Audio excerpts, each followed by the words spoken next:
हवामान खात्यानं ऑक्टोबर अखेरपर्यंत पाऊस कोसळणार असल्याचा अंदाज वर्तवला आहे। त्यानुसार रविवारी ठाणे शहरात दिवसभर पावसाच्या हलक्या सरी पडतात।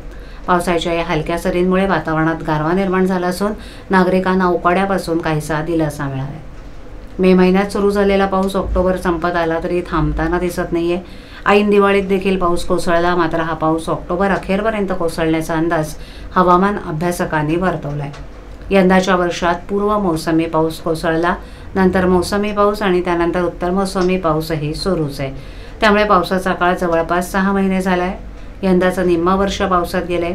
आणखीन काही काळ याचा पावसाचा सामना करावा लागणार आहे। दिवाळीनंतरही महाराष्ट्रात सुरू असलेल्या पावसामुळे अनेक नागरिकांमध्ये प्रश्न उपस्थित झाले।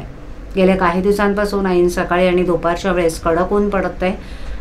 या उष्ण वातावरणामुळे नागरिक हैराण झाले होते। त्यानंतरच सायंकाळच्या ऐवजी पावसाची एक सर येऊन जात होती। त्यानंतर पुन्हा वातावरणात उष्णता निर्माण होत होती। परंतु रविवारी सकाळपासूनच ठाणे शहरात पावसानं हजेरी लावली। पावसाच्या हलक्या सरी दिवसभर कोसळत आहेत, तर वातावरण देखील मळभल असून गारवा निर्माण झाला। त्यामुळे उकाड्यापासून नागरिकांना काहीसा दिलासा मिळाला। ठाणे शहरात रविवारी सकाळी 8:30 ते सायंकाळी 4:30 वाजेपर्यंत 6.34 मिलीमीटर पाऊस पडल्याची नोंद ठाणे महापालिका आपत्ती विभागाकडे करण्यात आली।